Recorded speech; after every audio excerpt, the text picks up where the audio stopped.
Hi students, welcome to GATE Adda 24/7। कैसे हैं आप लोग? तो भाई देखो, गेट 2023 का पेपर ओवर हो चुका है, ठीक है। वहाँ से कुछ कुछ चीज़ को नोटिस किए होंगे आप कि कैसा क्वेश्चन आता है, किस टाइप से तैयारी करना चाहिए, है ना। और जो सबसे इंपॉर्टेंट चीज़ होता है, किस चीज़ को अवॉइड करना चाहिए, ठीक है, नेक्स्ट पेपर के लिए, है ना। नेक्स्ट जो गेट 2024 है उसके लिए आपको क्या क्या चीज़ करना चाहिए, है ना। तो उस चीज़ को लेकर हमको लगता है कि आपको कुछ आपसे हमको बात करना चाहिए, ठीक है। क्योंकि बहुत बच्चों का मेरे पास कॉल आता है, इंडिविजुअली पूछते हैं मेरे से, है ना। तो हमको लगता है ना कि चलो कुछ कुछ चीज़ पे हम लोग को एक बार डिस्कस कर लेते हैं। एक बार हम आपको बता दे रहे हैं कि मेरे हिसाब से, मेरा इंडिविजुअल है वो, है ना, कि मेरे हिसाब से ये सब करोगे तो पॉसिबिलिटी है आपका रैंक 2024 में अच्छा आने का, चाहे आप सेकेंड ईयर के हो, थर्ड ईयर के हो, फाइनल ईयर के हो या फिर पास आउट हो, ठीक है। तो देखो, सबसे पहले जो इंपॉर्टेंट चीज़ हमको ये लगता है कि कभी भी जैसे गेट 2024 के लिए आपको स्टार्ट करना है ना, तो इसको हम लोग को लेट स्टार्ट तो करना ही नहीं है, ठीक है। लेट स्टार्ट करने का मतलब ये होता है, हम आपको एक चीज बता रहे हैं, बहुत सारे ऐसे लोग होते हैं जो सेकेंड हाफ में जगते हैं, मतलब जुलाई के बाद अगस्त से वो अपना तैयारी स्टार्ट करेंगे, फरवरी में पेपर होता है ना। तो कुल मिला के आपके पास बहुत ज़्यादा टाइम नहीं रहता।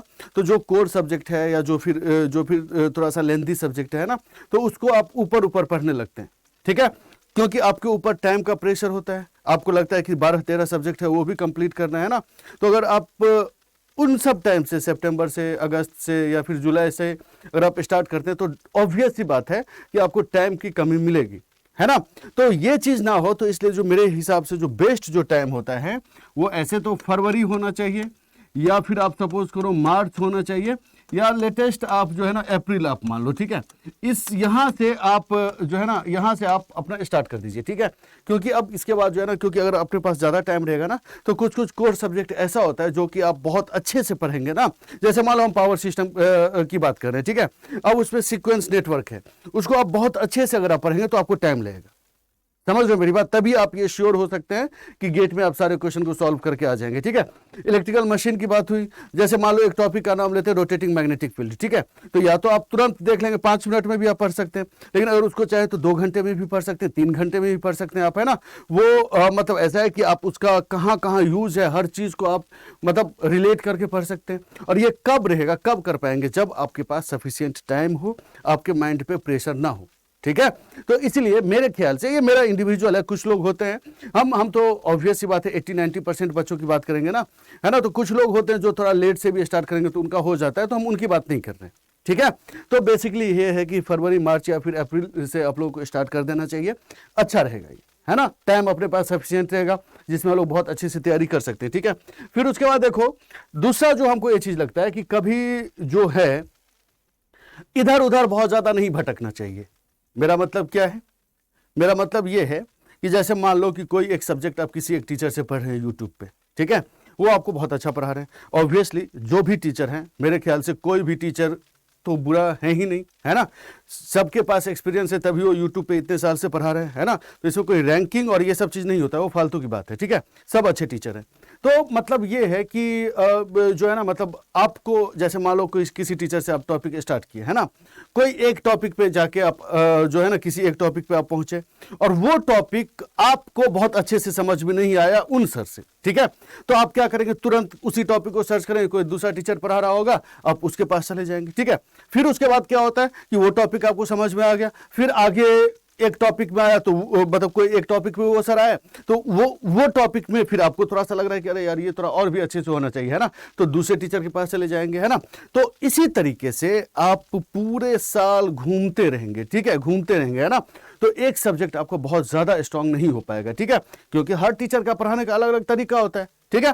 तो इसीलिए मेरा एक सजेशन होगा, आप इसको मानिए तो अच्छी बात है आप लोगों के लिए भी, है ना, कि आप जिस टीचर से भी पढ़ रहे हैं, ठीक है, उन पे आप ट्रस्ट करिए, है ना। वो आपके बारे में बुरा बिल्कुल भी नहीं सोचेंगे, वो अपना 100% दे के आपको पढ़ाएंगे ही, है ना। तो आपको क्या करना है कि आपको जस्ट एक मतलब टीचर को ये करना है ना, रोल मॉडल बनाना है कि हाँ चलो अब ये सर पढ़ा रहे हैं, इन्हीं से हमको पढ़ना है। कुछ नहीं समझ में आएगा तो उन्हीं से हम पूछ लेंगे, ठीक है, या फिर अपना डाउट है हम क्लियर कर लेंगे कैसे भी करके, ठीक है। तो इसीलिए बहुत ज्यादा आप इधर उधर मत जाइएगा, क्योंकि इसमें आपका है ना डिस्ट्रैक्शन होगा, इसमें आपको कोई एक सब्जेक्ट बहुत अच्छे से नहीं हो पाएगा, है ना।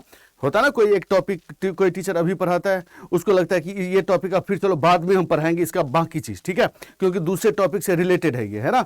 लेकिन कोई दूसरा टीचर है कि वो वहीं पे हर जगह हर चीज पढ़ा देगा, ठीक है। तो अलग अलग मेथड होता है, है कि नहीं। तो इसीलिए आप बहुत ज्यादा इधर उधर मत करिएगा, ये बहुत इंपॉर्टेंट है, ठीक है। मेरे ख्याल से ये जो चीज है सबसे इंपॉर्टेंट है। रिसेंट ट्रेंड को देख के, रिसेंटली अब यूट्यूब ही तो है ना सबसे बड़ा प्लेटफॉर्म, है ना। तो यूट्यूब का आजकल का रिवॉल्यूशन ये सब चीज देख के जो है ना, हमको ये लगता है कि ये चीज आप लोग को समझना बहुत जरूरी है, इससे रैंक इफेक्ट होगा, ठीक है। तो समझना ये चीज, याद रखना ये चीज, है ना। जो तीसरा जो पॉइंट है मेरे लिए, जो कभी भी, जैसे इस बार गेट 2023 का जो पेपर हुआ था ना, तो इस पेपर से हमको एक चीज तो ये समझ में आ चुका है, जो क्वेश्चन, अब टाइम चेंज हो गया, गेट का क्वेश्चन अभी तक अगर देखेंगे 2022 तक, है ना, तो क्वेश्चन बहुत ज्यादा टफ नहीं पूछा था रिसेंटली कुछ टाइम से, है ना। लेकिन अब थोड़ा सा टफ पूछ दिया कोर सब्जेक्ट को, है ना, थोड़ा सा टफ पूछ दिया, है ना। तो अब हमको लगता है कि बाकी 2-4 साल अब ऐसा ही ट्रेंड रहेगा, ठीक है। तो अब ऐसे ट्रेंड में आप अपने आप को फिट कैसे करेंगे, तो इसके लिए जब पहले से प्रैक्टिस करेंगे तभी तो फिट हो पाएंगे ना। तो पहले से प्रैक्टिस आप कैसे कर पाएंगे, है ना। तो मेरे ख्याल से अभी हम यहाँ पे तो 2 ही बुक का नाम लिखे, क्योंकि जगह उतना नहीं था, है ना। तो जो स्टैंडर्ड बुक है, जैसे स्टीवेंसन का लिखे हम यहाँ पे, फिर उसके बाद जो है ना नागराज कोठारी हैं इलेक्ट्रिकल मशीन के, है ना। तो ऐसे ही स्टैंडर्ड बुक का जो प्रैक्टिस प्रॉब्लम है या फिर सॉल्व एग्जाम्पल है ना, ये सब चीज, इन सब चीज पे आप लोग को ध्यान देना है, ठीक है। यहां से आप अपने कॉन्सेप्ट को स्ट्रांग करेंगे, यहां से आप अपने आप को जो है ना, मतलब जो है ना कॉन्सेप्ट को बिल्ड करेंगे, ठीक है। ऑब्वियस सी बात है, टीचर आपको पढ़ाएंगे और वो जो पढ़ा रहे हैं उनका कॉन्सेप्ट आप लगा के क्वेश्चन को सॉल्व करो। जो नहीं हो रहा है या तो अपने सर से पूछो, या फिर आप जो है ना अपना कैसे भी नोट्स पढ़ के, कैसे भी बुक पढ़ के आप इसको सॉल्व करिए, ठीक है। तो आपको अगर ये सब अगर प्रैक्टिस कर लेते हैं ना, तो आप एक बहुत अच्छे लेवल पे आपकी तैयारी हो जाएगी और ऑब्वियस सी बात है ये सब कब कर पाएंगे। जैसे ओपेनहेम की बुक है ना, सिग्नल सिस्टम का क्वेश्चन लास्ट में दिया हुआ है, बहुत अच्छा क्वेश्चन है, ठीक है। तो अगर आप वहां से करते हैं तो आपका सिग्नल सिस्टम बहुत अच्छा हो जाएगा, है ना। तो एक है कि स्टैंडर्ड बुक को फॉलो करिए, उसका जो लास्ट का जो क्वेश्चन है वो सब सॉल्व कर ले, मतलब प्रैक्टिस प्रॉब्लम और सॉल्व प्रॉब्लम भी, जैसे पीएस भीमरा का जो सॉल्व प्रॉब्लम है वो बहुत अच्छा है, ठीक है। तो वो सब चीज आप सॉल्व करिए आपका बाकी एग्जाम के लिए, और एक ओवरऑल आपका कॉन्सेप्ट में एक स्ट्रांगनेस आएगा, और फिर उसके बाद आपका जो है ना कॉन्सेप्ट स्ट्रांग रहेगा, और फिर एक कॉन्फिडेंस भी आएगा मेरे हिसाब से, है ना। अब एक जो लास्ट पॉइंट है मेरे हिसाब से, कि don't try too many test series. देखो क्या होता है ना, टेस्ट सीरीज का हम तुमको मतलब बताते हैं ना। सबसे पहली बात तो आप इस चीज को ये समझिए कि टेस्ट सीरीज जो होता है ना, टेस्ट सीरीज रैंक डिसाइडर नहीं होता। Test series not a rank decider, ठीक है। बहुत सारे लोग बोलते हैं कि सर टेस्ट सीरीज हम मतलब दे रहे हैं, इतना रैंक आ रहा है और ऐसे करके, है ना। तो test series is not a rank decider, है ना। टेस्ट सीरीज का मतलब ही आपको नहीं पता होता है। पता है क्या है टेस्ट सीरीज? मान लो एक टेस्ट सीरीज आप लिए, ठीक है, उसमें आप मान लो क्वेश्चन सॉल्व कर रहे हैं, है ना। एक क्वेश्चन ऐसा आया, मान लो इलेक्ट्रिकल मशीन का है ना, जो आपसे नहीं हुआ सॉल्व, है ना, और वो मान लो पैरेलल ऑपरेशन ऑफ ट्रांसफार्मर से क्वेश्चन है ना। तो अब 2 तरीके के बच्चे होते हैं, ठीक है। एक क्या करेगा, अब तुरंत नेक्स्ट टेस्ट देगा, है ना, वो देखेगा कि इसमें मेरा कितना रैंक आ रहा है ना। और एक दूसरे तरीके का बच्चा होगा, वो क्या करेगा कि चलो ये पैरेलल ऑपरेशन में मेरा अटक रहा है, चलो हम पैरेलल ऑपरेशन को पूरा पढ़ लेते हैं, फिर से हम लोग नेक्स्ट जो टेस्ट देंगे उसमें ये देखेंगे हम लोग कि अब पैरेलल ऑपरेशन ऑफ ट्रांसफार्मर से जो क्वेश्चन आ रहा है वो मेरे से सॉल्व हो रहा है या नहीं हो रहा है ना। तो टेस्ट सीरीज का एक्चुअल मीनिंग ये है ना। आप अपने आप को रेक्टिफाई करते हैं, आप अपने आप को इंप्रूव करते हैं बाय यूजिंग टेस्ट सीरीज, है ना। समझ गए इसका मतलब, है ना। अब अगर मान लो कि आप बहुत सारा टेस्ट सीरीज आप ज्वाइन कर लिए, है ना, 10 टेस्ट सीरीज ज्वाइन कर लिए, तो आप सारा टेस्ट देंगे, है ना। तो भाई सारे जब टेस्ट देंगे तो आपको अपने आप को इंप्रूव करने का मौका ही नहीं मिलेगा, है ना। उतना टाइम ही नहीं मिलेगा कि आप इस टॉपिक को भी इंप्रूव कर लो, उस टॉपिक को भी कर लो, ऐसे भी कर लो, ऐसे भी कर लो, रैंक भी देख लो, सब नहीं हो पाता है, प्रैक्टिकली नहीं पॉसिबल, है ना, क्योंकि टाइम लिमिटेड है, ठीक है। तो इसीलिए बहुत ज्यादा टेस्ट सीरीज को ज्वाइन करने की नीड नहीं है, एक या फिर एट मैक्स 2 ज्वाइन करना और हर टेस्ट सीरीज से कुछ ना कुछ गेन करना, ठीक है। कैलकुलेटर का यूज कैसे करते हैं हम लोग, ये चीज सीखने के लिए एक जबरदस्त टेक्निक है टेस्ट सीरीज, है ना, but not too many test series, है ना। तो मेरे ख्याल से ये सब कुछ पॉइंट है जो कि आपको माइंड में रखना है गेट 2024 को बहुत अच्छा करने के लिए, ठीक है। तो चलो ऐसे ही हम आपको मिलते रहेंगे। कुछ अगर आपको लगे कि हम मेरे से बात करना चाहिए या कुछ लिखना चाहिए तो कमेंट में लिखिएगा आप, है ना।